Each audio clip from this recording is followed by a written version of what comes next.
రైతు సోదరులకు స్వాగతం. భారత వాతావరణ శాఖ రైతులకి గుడ్ న్యూస్ అందించింది.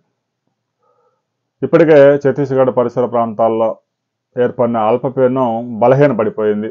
అయితే ద్రోణి ఒకటి కొనసాగుతూ ఉంది. జార్ఖండ్, మధ్యప్రదేశ్, తెలంగాణ మీదుగా, ఆంధ్రప్రదేశ్ మీదుగా, ఒడిశా మీదుగా ద్రోణి ఒకటి కొనసాగుతూ ఉంది.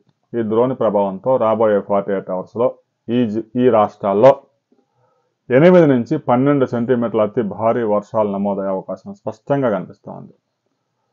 గడిచిన 24 గంటల్లో ఆంధ్రప్రదేశ్లో ఏలూరు జిల్లా వేలేరుపాడులో 10 సెంటీమీటర్ల పైగా వర్షపాతం, కుండపోత వర్షం కురిసింది. రాయలసీమలోని ఆదోన్లో కూడా 7 సెంటీమీటర్ల వర్షపాతాలు నమోదయ్యాయి. ఆంధ్రప్రదేశ్లోను, తెలంగాణలోను చాలా ప్రాంతాల్లో మోస్తరు వర్షాలు, కొన్ని ప్రాంతాల్లో అతి భారీ వర్షాలు కురుస్తూ ఉన్నాయి. రాబోయే 48 అవర్స్లో కూడా విజయనగరం, విశాఖపట్నం, శ్రీకాకుళం జిల్లాల్లో 2 నుంచి 4 సెంటీమీటర్లు, ఉభయ గోదావరి, కృష్ణా, గుంటూరు, పల్నాడు ఈ జిల్లాల్లో 2 నుంచి 6 సెంటీమీటర్లు, రాయలసీమలో 3 నుంచి 8 సెంటీమీటర్ల వర్షపాతాలు నమోదయ్యే అవకాశం ఉంది. తెలంగాణలోని, ఉత్తర తెలంగాణలోని దాదాపుగా ఒక 10 జిల్లాల్లో 2 నుంచి 6 సెంటీమీటర్ల వర్షపాతం నమోదయ్యే అవకాశం ఉంది. ఇక దక్షిణ తెలంగాణ విషయానికి వస్తే 2 నుంచి 5 సెంటీమీటర్ల వర్షపాతాలు నమోదయ్యే అవకాశం స్పష్టంగా కనిపిస్తూ ఉంది. ద్రోణి ప్రభావంతో నైరుతి ఋతుపవనాలు చురుగ్గా మారాయి. నైరుతి ఋతుపవనాల ప్రభావంతో పెద్ద ఎత్తున వర్షాలు కురుస్తూ ఉన్నాయి.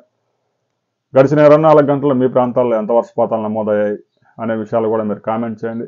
రాబోయే 48 అవర్స్లో ఏ ప్రాంతాల్లో ఎంత వర్షపాతం నమోదు కాబోతా ఉంది అనే వివరాలతో మనం మరో వీడియోలో కలుసుకుందాం.